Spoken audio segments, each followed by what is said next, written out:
Ladies and gentlemen, I'm going to ask Todd to start the video, and we'll get started.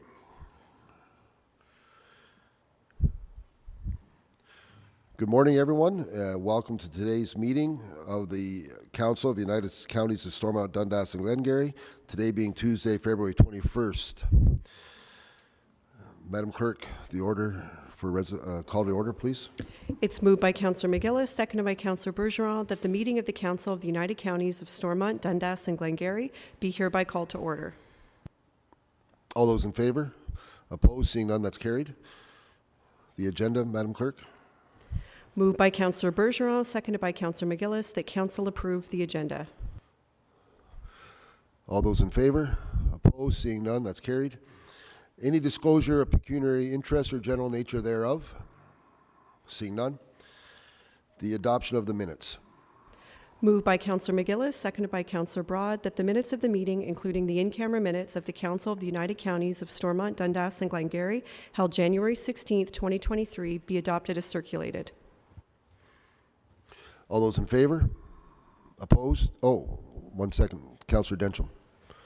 There was one number on the in-camera that I think maybe needs to be checked. So, yeah. Thank you, Councillor. There was valid. Thank you. All those in favor? Opposed? Seeing none, that's carried. We have one delegation today from the Ontario Artisan Wineries. We have Mr. Craig McMillan from Stonehouse Vineyard. Mr. McMillan, welcome.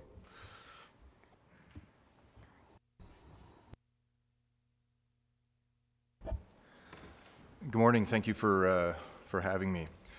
So I'm here to speak to you on behalf of Ontario Artisan Wineries, which is comprised of small wineries making less than 2,000 cases of wine a year, which is really small in the sort of larger winemaking scene in Ontario. And we're specifically looking to,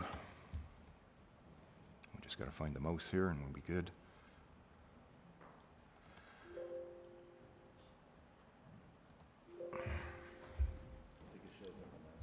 Oh, and that's, so I'm clicking here. Yep, just try the arrow key. Oh, the arrow key? Yep. Okay, sorry about that. So we're seeking your support to eliminate the LCBO markup and wine levy imposed on the direct delivery of 100% Ontario non-VQA wine to a licensee. So in the package you received, there should have been there will be a briefing note that accompanies this presentation. There's an LCBO calculator form. That's more to establish that's LCBO's numbers that we're relying on. It's not something that I've calculated or made up. There's the presentation, and then there's a draft resolution for your consideration. We're fairly new to this process, so we were just proposing that for your consideration. There also will be letters from the MPP Clark from Leeds Grenville in support of what we're going to discuss, as well as MPP Nolan Quinn provided a letter last evening on his way before he departed to Toronto. And the Ontario Federation of Agriculture has also had a supporting letter they sent to the Ministry of Finance, as well as the Grape Growers of Ontario, which is a fairly important development. They have historically not been too active on the non-VQA side. So to talk a little bit more about Artisan Wineries, we were incorporated in 2022. Small wineries, as I mentioned. We have members in Eastern Ontario, Prince Edward County, and Erie North Shore, total of 13 wineries. And there's probably about 30 to 40 wineries across the province that are impacted by this, but they're not yet a member of the association. And we're distinct from the Eastern Ontario wine producers. I'm a part of that association as well, but this one's dedicated solely to grape-related issues for small wineries. So the LCBO markup and wine levy on 100% Ontario non-VQA wines is an issue in our view because it's effectively barred our sale of wine to local artisan wineries to local licensees. So in North Glengarry, I've been approached by a number of restaurants, the North Glengarry, LaBelle, Sorel, to sell our wines, but I have to say no because, as I'll demonstrate, the amount of tax, we'll call it broadly, or charges by the LCBO is so significant that we can't afford to sell wine to them. This is impacting local agritourism and rural diversification in our view. If anybody comes to me and talks about starting a winery, I have to be realistic with them and tell them what the impact is. It's really discriminating against growers and producers using 100% Ontario grapes. So our wines are all made from on 100% Ontario fruit. It's also impacting sustainability of local artisan wineries and development of rural local economies. I right now should be expanding to another 5 acres of grapes, but really I can't do that because I need to have this revenue stream. It's not the only one that I would have, but it's important, and that's really been brought home by the pandemic because our models are all supporting local producers and growers. And in our view, it's inconsistent with Ontario being open for business and supporting local. So I won't go over this graphic, it's just to show the disparity in the charges that are paid. This is probably the more important table.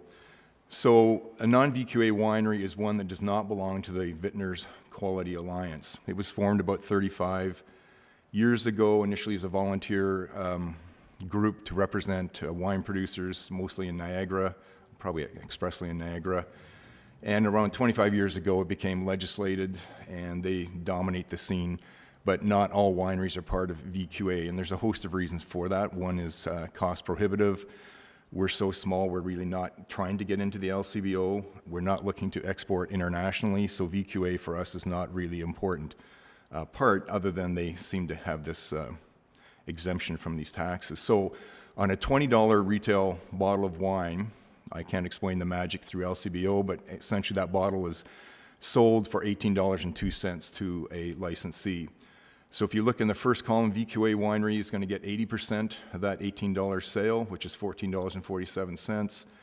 I'm going to get 52%, which is $9.45. The key is the next line, provincial revenue. It's 14% for the VQA winery. That same bottle of wine for me is 42%.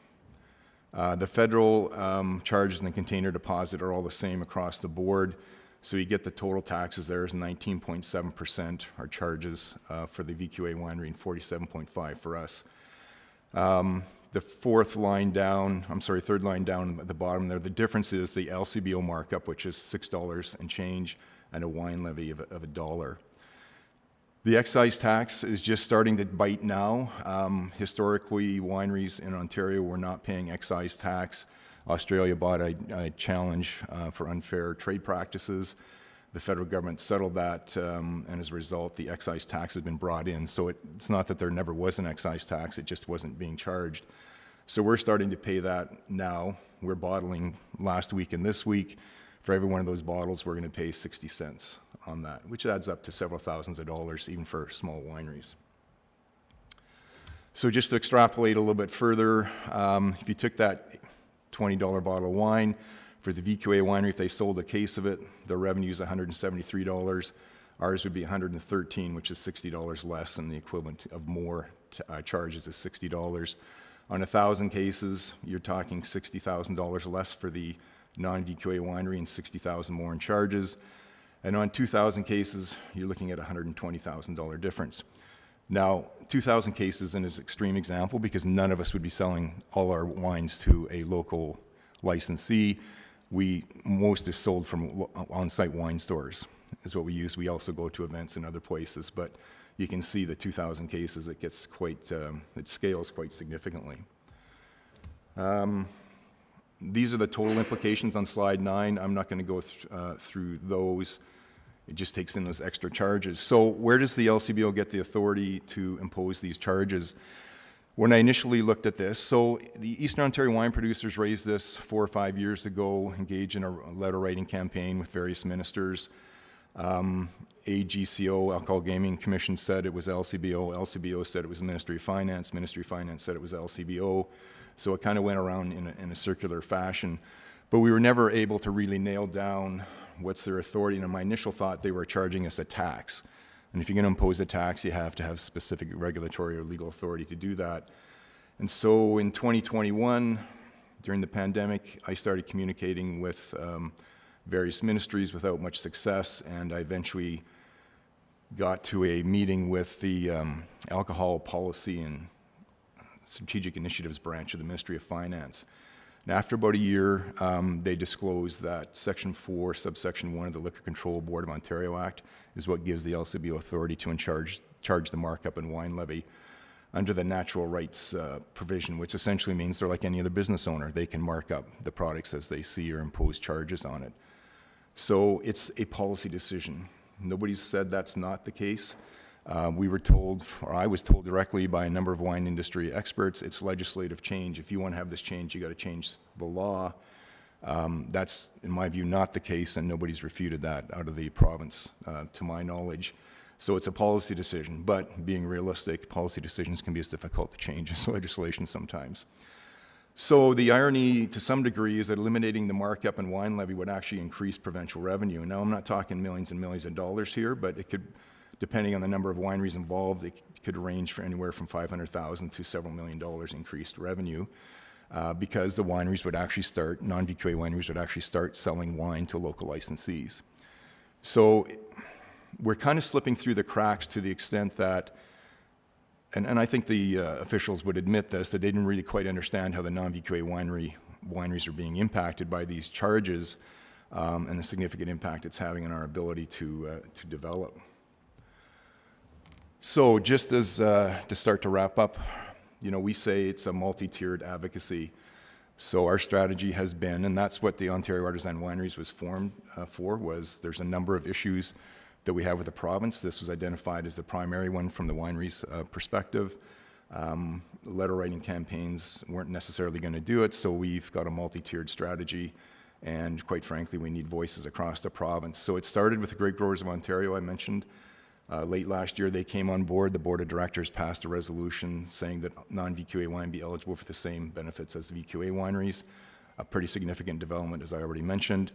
We had great support from the Glengarry Federation of Agriculture, and I had a meeting with them, and they supported us going to the Ontario Federation of Agriculture AGM. We had 96% supported the resolution we proposed. The board of directors approved that resolution in early this year, and it was at that AGM, it was supported by the Grape Growers of Ontario, which was pretty important. So it was a public acknowledgement of support. And since then, a letter has been written earlier this month to the Minister of Finance by the OFA to the LCBO and the Minister about the markup on wine levy. We've had great support from the Township of North Glengarry Council. They supported this initiative and managed to arrange for us to have a delegation, which I attended along with the Council from North Glengarry and MPP Stéphane Sarrazin. So we did that in late January. It was at Roma to the Ministry of Finance, the Parliamentary Assistant. MPP Stephen Lairdy of Essex has said he will speak with the Minister of Finance about the markup and wine levy. Steve Clark from Leeds Grenville, the MPP, has written a letter to the Minister of Finance, which is in your materials. I met with Goldie Gamari last week, MPP. She's indicated support. We'll be writing to the Minister of Finance and speaking to colleagues. I've mentioned Stéphane Sarrazin. He's drafting a letter to be sent. And MPP Todd Smith from Bay of Quint has confirmed his support and will be speaking to the Minister of Finance. So most of them are back this week at the legislature. And importantly, MPP Nolan Quinn, as I mentioned last night, he's sent a letter to the Minister of Finance. So that's the MPPs we've got mostly squared away that have impacted wineries in their area. Township of Champlain has adopted a resolution and has to formally approve that. We've met with Catherine Kitts from City of Ottawa. She has 2 wineries in her ward that are impacted. She's endorsed the elimination of the markup and wine levy, and we appear later this week before the Agricultural Rural Affairs Committee of the City of Ottawa with the objective of getting to have the City of Ottawa Council adopt the resolution. And we've had other presentations scheduled with townships and municipalities. So we're trying to meet with impacted townships that have wineries in their area, then speak with United Counties and with the MPPs, and we're contemplating doing a sort of a public campaign where we have letters written by members of the public to the Minister of Finance. So with that, I'm here to request that SDG adopt the resolution supporting the elimination of the LCBO markup and wine levy and circulate that to the Minister or whatever action you deem appropriate, because like I say, we're new to this. So that may be out of step, or I'm not sure, but so I'm open to any questions you may have. Excuse me. Thank you, Mr. McMillan, for that presentation. I'm going to ask for questions, comments from members of council, but I'm going to look at North Glengarry, as you've mentioned them, and ask them to speak about the opportunity they had to be at the delegation at Roma. Thank you, Mr. Warden. Yeah, actually, it was a positive meeting. The minister or the deputy minister was very direct with us to basically stop talking because he had a whole bunch of questions, and they were very pointed questions, and it was good. It was a really good meeting. I think it's really important, and it was in your package to read the letter from Steve Clark, and we know that Steve Clark has.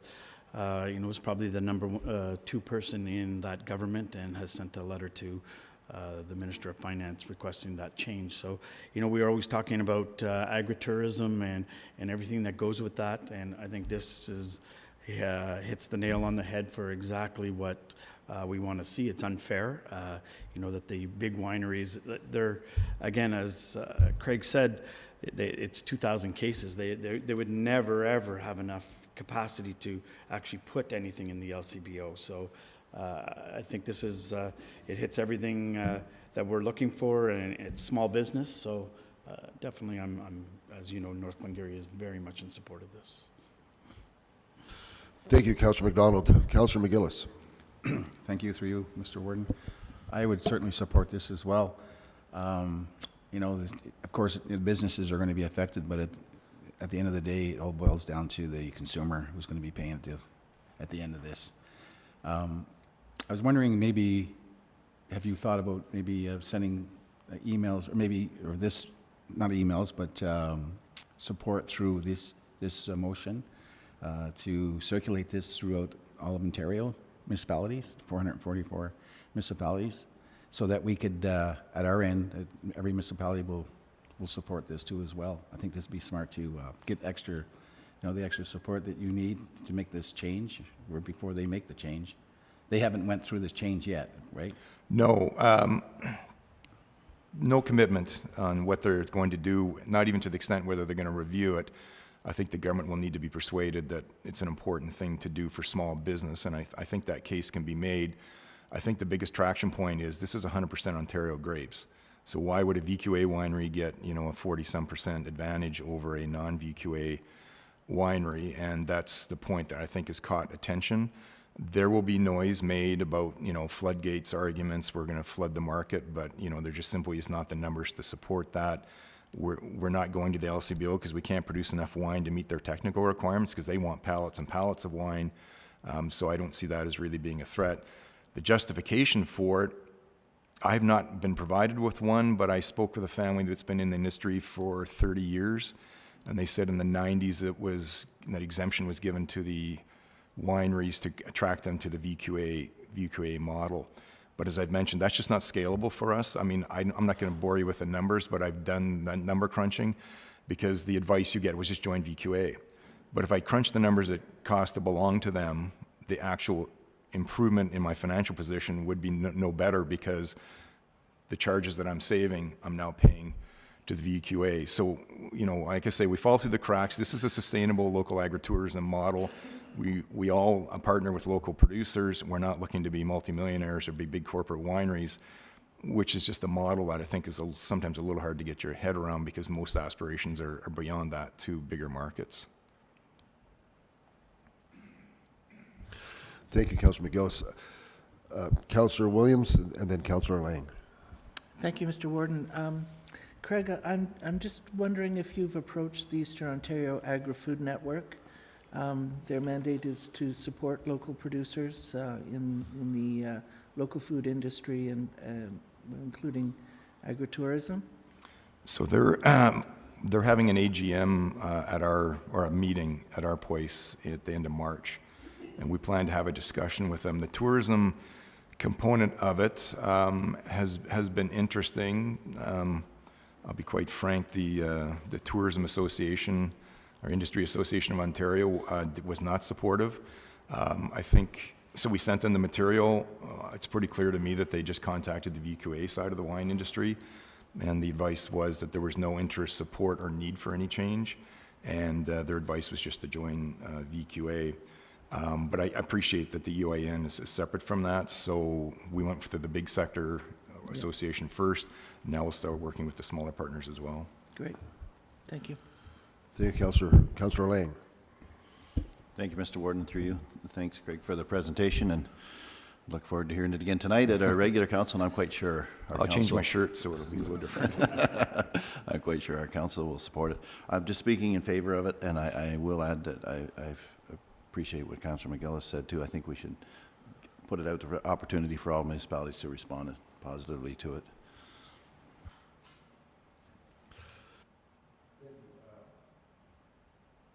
Councillor Broad. Thank you, Mr. Warden, and through you. Now that this is starting to become a push from our side, are the VQA and their organization and their great growers doing the same opposed to you? I'm not aware of any active campaign. When they're contacted over the last few years, they've just said there's no need, support, or interest. I call it the SIN response. No support, interest, or need. I don't think they will be supportive because, short story, we were excluded from farmers markets. About 6 or 7 years ago, there was some modernization undertaken, and VQA wineries and fruit wineries were permitted to sell at farmers markets, and we weren't permitted. When I asked about that, grape growers representatives said it was because they were worried about floodgates, but when the pandemic hit, to the credit of the province, they did reach out, and Smokey LeBlanc from the Eastern Ontario Wine Producers stuck his hand up and said, you can help us by letting us into farmers markets. Now, I would have raised this issue first, but in fairness, the restaurants weren't open, so there really wasn't any licensees to sell to. And within, I'll say weeks, that was changed, and we do now have access to farmers markets.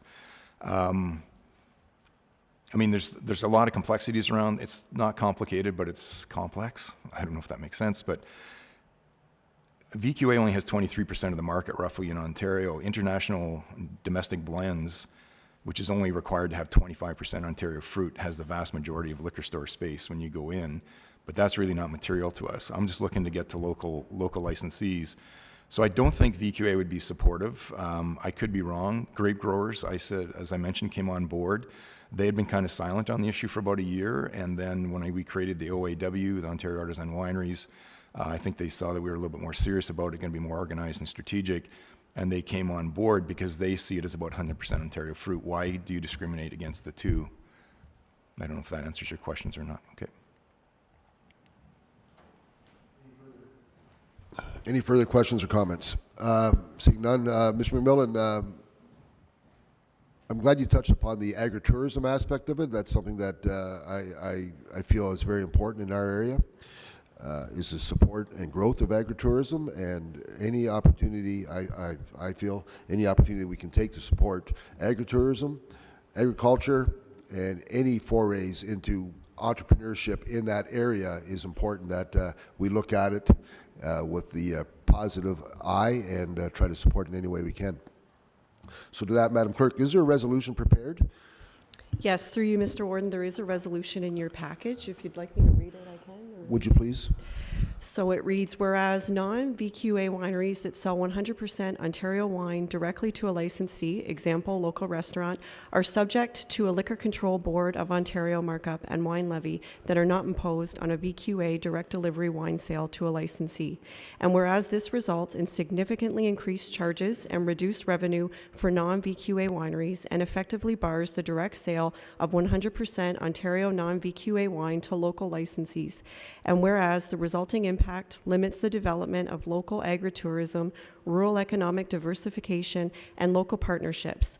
And whereas the LCBO has the discretion to remove the markup and wine levy on the direct delivery of 100% Ontario non-VQA wine to a licensee, and it would not require legislative amendments. Now therefore be it resolved that the Council of the United Counties of Stormont, Dundas, and Glengarry support the elimination of the LCBO markup and wine levy imposed on the direct delivery of 100% Ontario non-VQA wine to a licensee, and be it further resolved that this resolution be circulated to the Minister of Finance, the Minister of Municipal Affairs and Housing, the Minister of Agriculture, Food and Rural Affairs, the Minister of Economic Development, Job Creation and Trade, the Minister of Red Tape Reduction, and the Minister of Tourism, Culture and Sport.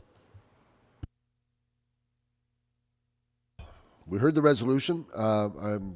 I think for expediency's sake, and the opportunity for other councils, as mentioned by Councillor McGillis, to take this forward at their own table, at their own desk.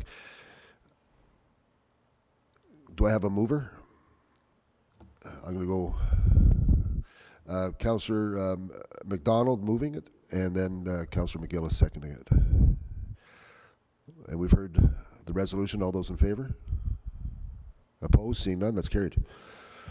So, Mr. McMillan, I'm looking forward to having some information to take back to my local council in North Dundas. I know we haven't had the opportunity for a delegation at our end, and as you mentioned, Smokey LeBlanc, he's a known entity in North Dundas. We have many opportunities to see him throughout the summer months, and I look forward to having this resolution or one similar presented at our table, and we'll carry that forward.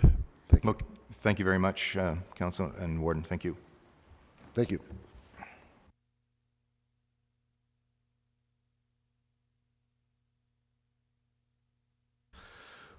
We'll move into action requests. And the Corporate Services, Madam Clerk, the Accessibility Advisory Committee. It's moved by Councillor St. Pierre, seconded by Councillor McGillis, that the Council of the United Counties of Stormont, Dundas and Glengarry approve the terms of reference for the SDG Accessibility Advisory Committee. Questions, comments for the clerk? Seeing none, all those in favor? Opposed? Seeing none, that's carried. We'll slip right down to the consent agenda before we read the resolution. Anything from directors or managers that'd like to add before the resolution is read? Seeing none, Madam Clerk. Moved by Councillor Bergeron, seconded by Councillor St. Pierre, that all items listed under the consent agenda section of the agenda be received for information purposes. All those in favor? Opposed? Seeing none, that's carried. Boards and committees. The Warden's report, Madam CAO will speak to information that's pertinent to the Warden's report, and I'll skip to the joint liaison committees. Councillor Williams, Councillor McDonald, or Councillor McGillis, comments, thoughts? None? Councillor McDonald. The only thing we did meet, but was just the presentation of the budgets from everything that we're involved with City of Cornwall. Thank you. The Library Board, Councillor Broad, Councillor Landry, or Councillor McDonald. Updates? Councillor Broad. Thank you, Warden. Yes, we had a meeting last week where we reviewed a lot of issues pending, including the Dalkeith internet, as well as we spent time looking at the 20 options moving forward from the organizational review that was done. We've completed handing in AODO training and approved the positions. Thank you. Anything further? Councillor McDonald. Just asking a question. You're going to Dalkeith on Saturday at what time is it? Some members of the Library Board are able to attend Dalkeith Plus Saturday, the 25th, I believe it is, at 10:30 a.m. Okay, thank you. Police Services Board, Councillor McGillis. Our next meeting will be on the 23rd of February, so Wednesday or Thursday. Thank That'll you. be our first meeting. That'd be your first? Yes. Thank you. The Health Unit. I think Councillor Williams. gonna go. So this was the first meeting of the new board. There were 4 out of 5 municipal members that were new on that board, and so there were introductions and generally a welcome. There was most of the conversation surrounded COVID as usual. It's been for the last 3 straight years. COVID's now considered endemic versus pandemic, and will be considered probably endemic moving forward.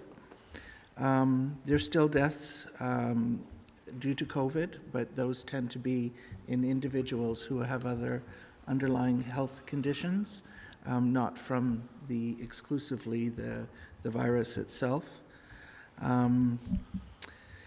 Moving forward, there will most likely be one vaccine that will be blended for flu and COVID for each year, because COVID will require, more than likely, this is what Dr. Paul says, a yearly vaccine moving forward. Sorry about that. They are considering a sixth vaccine, although no decisions have been made at this point in time. There's also talk of a vaccine coming for RSV, and that's the one that was really dreadful for young children. But it turns out that older adults also were getting that virus. And then, I don't know if any of you are familiar with community kitchens. That was a project that was initiated in North Glengarry, I believe, where the kitchen in the community hall could be rented out to small producers who needed to produce their home baked goods or whatever in an industrial kitchen, in an inspected kitchen. But that had been put on hold for during COVID. But it turns out, I guess, the regulations have been significantly relaxed for home-based businesses, and so the demand for that has been significantly reduced, and now people can do that in their home, which is very good news. Thank you, Mr. Warden. Thank you, Councillor Williams. Councillor Lang, was there anything you wanted to add? Thank you, Mr. Warden. No, I think Thank Councillor you. Williams hit it right on the head. Thank you. Glen Store Dunn Lodge, any report from there? Yeah, thank you, Mr. Warden. So we met on February 10th, our first meeting with our new administrator at the lodge, Mina Muller. We also had our administrator, Melissa Morgan, the three councillors from Cornwall, Caroline Herbert, Maurice DePel, and Sid Gardner, myself, and Councillor Lang. Councillor Lang was honored to nominate me as chairman of the board for the next 2 years. As it is the SDG's turn. So we did meet. We went through our terms, and we set our meeting schedules. We had a COVID update. We had 2 outbreaks that are now resolved, and we have our next meeting on March 24th. Good to hear. Thank you. We'll skip down to Raisin South Nation Source Water Protection. Councillor Bergeron. Well, I have nothing to report because our first meeting is tomorrow. We look forward to that at the next meeting. Municipal Advisory, Algonquin Land Claim, nothing to report.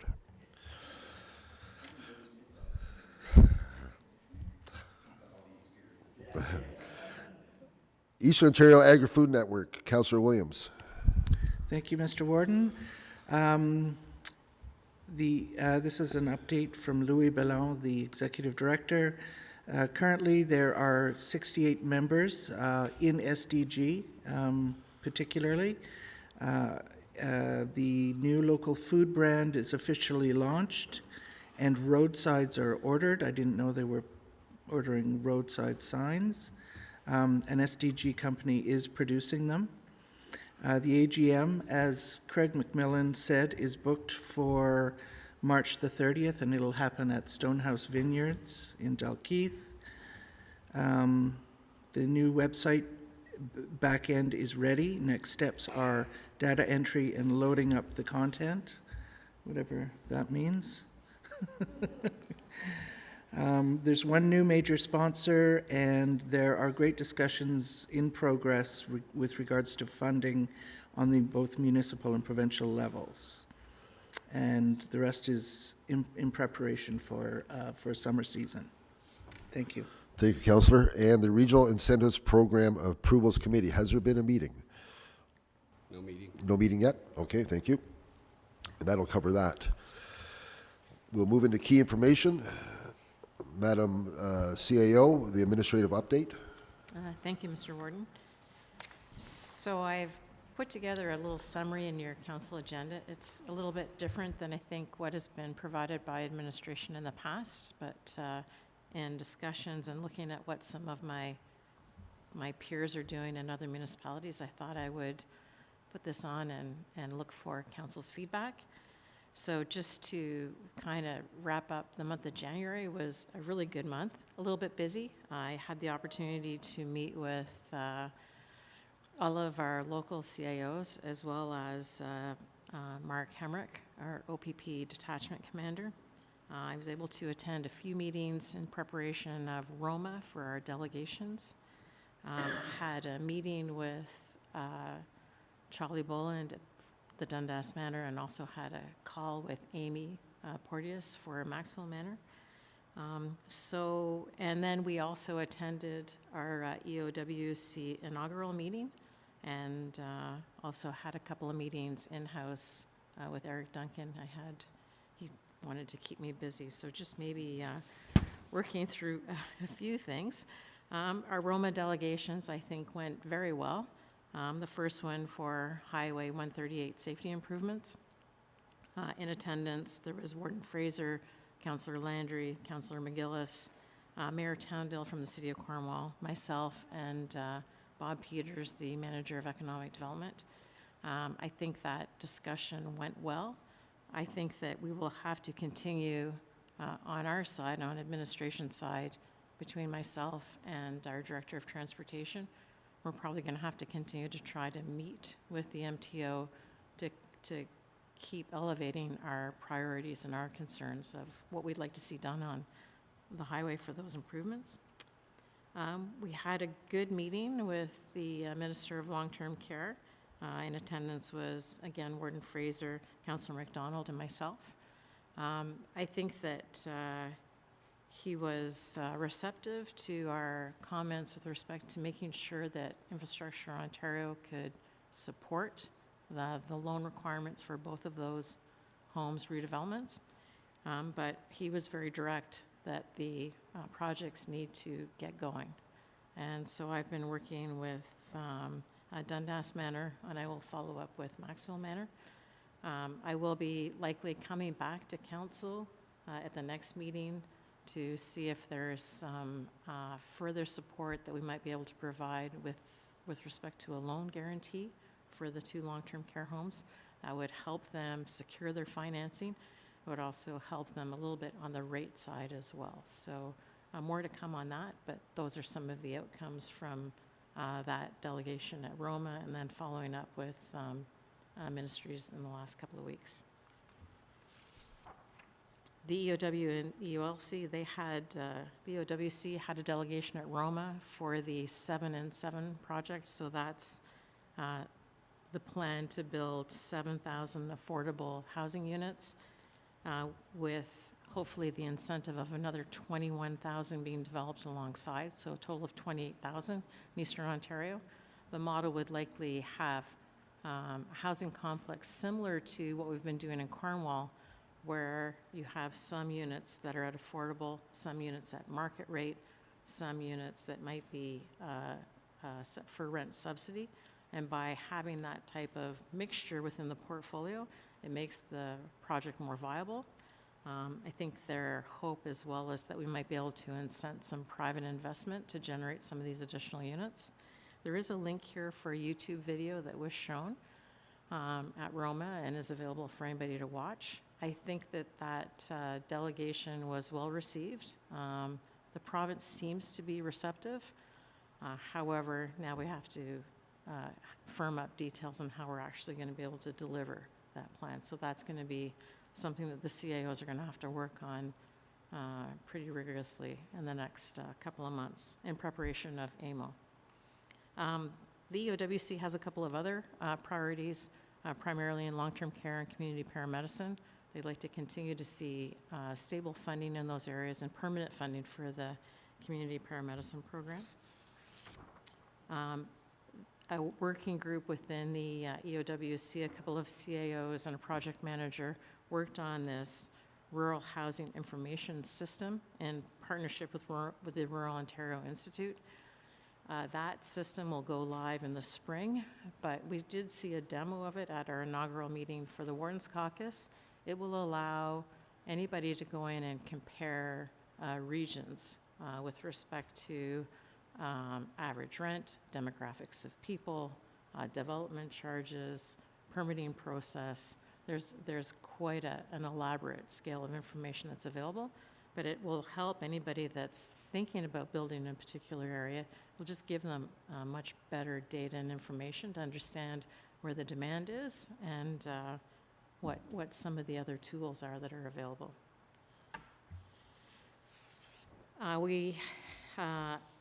In anticipation of, there's a couple of conferences that are coming up. Good Roads is coming up in April, April 16th to 19th. If we wanted to submit delegations, or if your municipalities want to put forward delegations, the deadline for that is March the 17th, just so that everybody knows. And the AMO conference in August is in London, August the 20th to the 23rd. We've had a couple of exciting things that have been going on in South Stormont. So we saw the Wills Transfer Distribution Center. We saw the opening of that. I think that it's an exciting project. I believe that the county's administration has worked collaboratively with South Stormont in getting that project launched. But I think it's exciting to see that project within our area. The historic tour. We have plaques, 18 plaques ready to go, so we're planning to have those installed in the spring. There will be 3 plaques per municipality, so I think you can see a few of them in Todd Lyhu's area where his office is, but they look spectacular, and so those will be put in place in the spring. Our Date My County had a honorable mention at the Economic Developers Council conference in Toronto just in the last, it was about a week and a half ago. And then we also wanted to bring to everybody's attention, we have the Health Recruitment Strategic Planning Summit that's going to be held in South Stormont on March the 3rd. If anybody would like to register for that, we've sent out a couple of reminders, but we encourage you to register if you're planning to go. We've also been working with South Stormont on the Long Sault Logistics Village, another very exciting project that we're hoping we will start to see come to fruition in the summer, in the spring.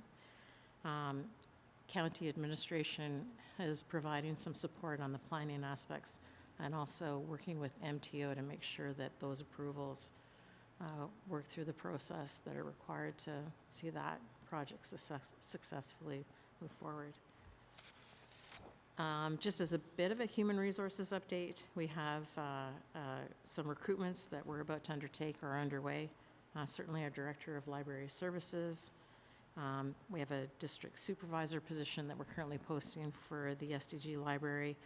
We are still recruiting for truck drivers. Summer student postings are coming out shortly.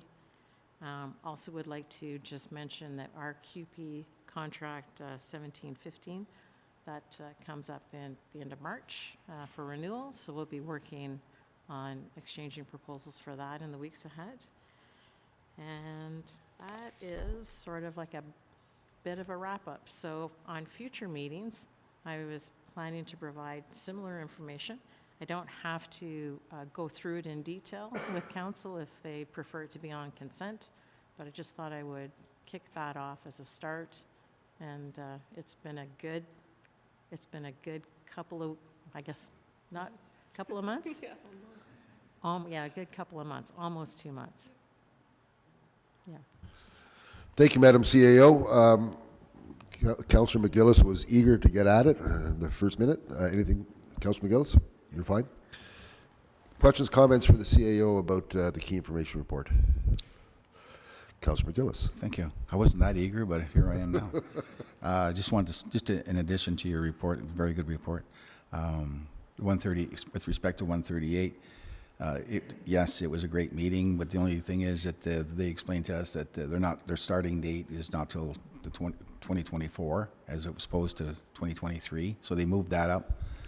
And then that's for the roundabout and also for the asphalt. The asphalting, they're going to apply another layer of asphalt, but we're going to continue advocating for the passing lanes, and hopefully that they can do that before starting asphalt, so that, you know, I explained to them my vision of that is to, do it now, not later, because if they asphalt now, we'll probably not see any passing lanes for years to come. So we'll continue advocating for that. Correct, Councillor McDonald? We think it's important that these passing lanes, you were on the committee, so that's why I just addressed you. We think it's one of the most important things at the intersections that should be done for the safety of that whole highway. So we're hoping that maybe we'll have another meeting with them to continue our efforts to ensure that that's one of the initiatives that should be applied to their design.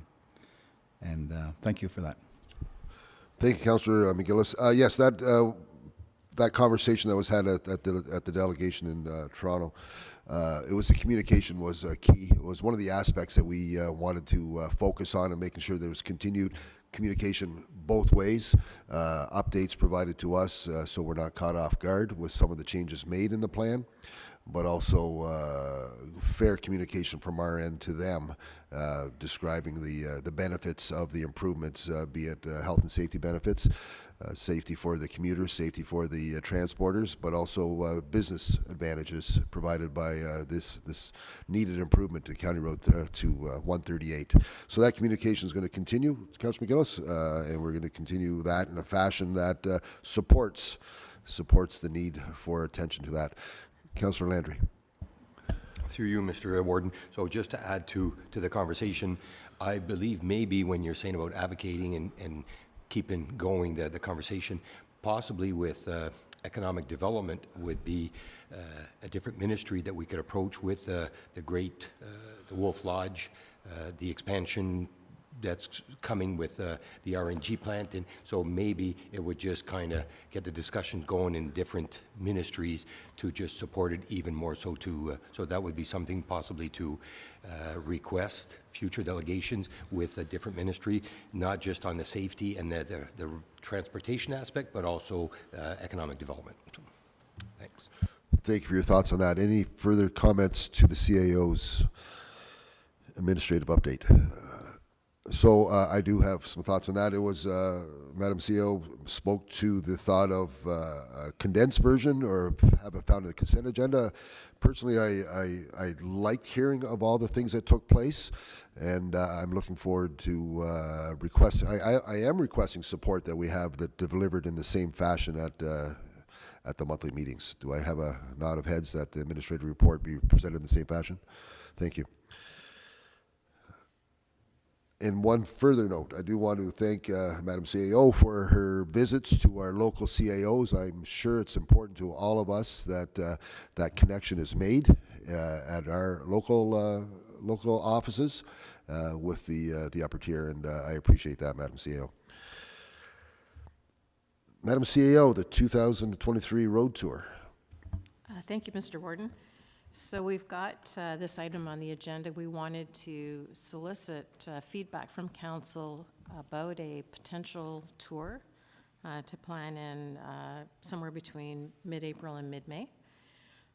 We thought also within the tour, we've been contacted by Jim Wirt, and I think that there's a recommendation to see if anybody's interested to also have a tour of the GFL facility. I know of some that have gone to do the tour. I understand that it is quite spectacular. And so we have this on the agenda this morning. We're trying to see if we can come up with some dates. If these dates don't work, then we can, we're certainly happy to work with other dates. So. Thank you, Madam CEO. Councillor Lang. Thank you, Mr. Warden. Through you, thank you, Madam CEO, for the report and the heads up early enough that we can put our request in. Excited to go on both tours. I would love to do both. If you want to take the dates that are there, I would push for April 13th, simply because, as everybody knows in my business, the first week of May, I am very, very hard to go anywhere. It's planning season, so but I'm going to come no matter what. Really want to be in those tours, but I'll put my request in earlier. Thank you, Councillor. Councillor Densham. Thank you, Mr. Warden, and through you. Actually, any of the dates, I checked my calendar, any of the dates look good for me. And so, yeah, I appreciate the tour and highly encourage people to take the GFL tour. I've been on it a couple of times. Quite an impressive facility. And they have a lot of good ideas for the future as well that we're looking forward to discussing with them further in North Stormont, but very, very well worth your time. Thank you. Councillor Williams. Thank you. Excuse me. Thank you, Mr. Warden. Yeah, with regards to the GFL tour, for those of you who haven't had the opportunity, I agree. It's a very worthwhile tour. They're a company that are really looking to the future in terms of solving energy issues in environmentally responsible fashion, and I think it's also useful for all of us around the table with regards to moving forward with the regional waste management what's it called, program? I'm not sure what we're calling it, but because GFL probably stands to be a significant partner moving forward, I would think, for a lot of us. And I'm good for any of those dates, so thank you. Anything further? Thank you, Councillor Williams. Anything further? So, any concerns about the dates? There seem to be wide open. There's a number of dates that are available. Councillor Lang has suggested April 13th. Do we need time to settle that? We've had the information for a bit. Any thoughts? Councillor McDonald. Yes. Thank you. Do we all feel in the same fashion?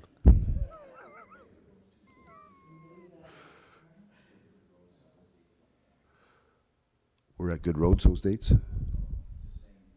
I put my glasses on so I can see here, 16th to the 19th, those days are going to be not being able to use because we're going to be in Good Roads at the conference, most of us here. So the 13th works for me. Thank you, Councillor McGillis. Councillor Landry. Thank you, Mr. Warden. So, and if anybody wants to feel sorry for the surveyor, with the fact that it's with connection with Good Roads being on the Sunday and this being the Thursday, I will have a difficult time to attend the Thursday because of the fact that Monday, Tuesday, Wednesday will be missed.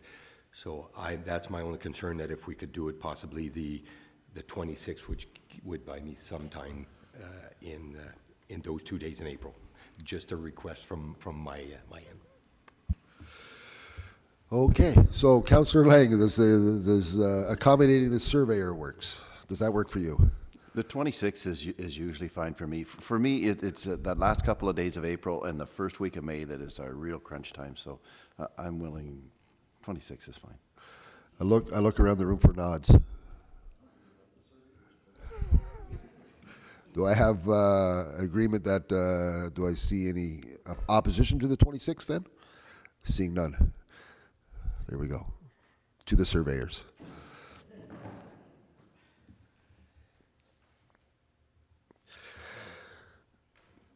Sorry, Councillor Bergeron. Thank you, Warden. I do have a question. So the dates there are just for the road tour, and what about the date for the GFL? Because I would be really interested in that. That would be included on the road tour. That's on the road tour. Oh, that's, okay. I thought they were two separate.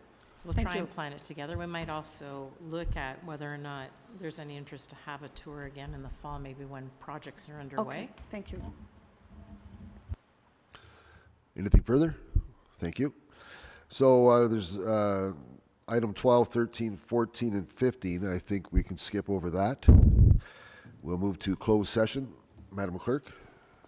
It's moved by Councillor Broad, seconded by Councillor St. Pierre, that council proceed in camera pursuant to Section 239 2C of the Municipal Act 2001, a proposed or pending acquisition or disposition of land by the municipality or local board for matters related to a purchase and sale matter and land negotiation matter. We all heard the question. All those in favor? Opposed? Seeing none, that's carried.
Mr. Bergeron, that council rise and reconvene in open session. All those in favor? Opposed? Seeing none, that's carried.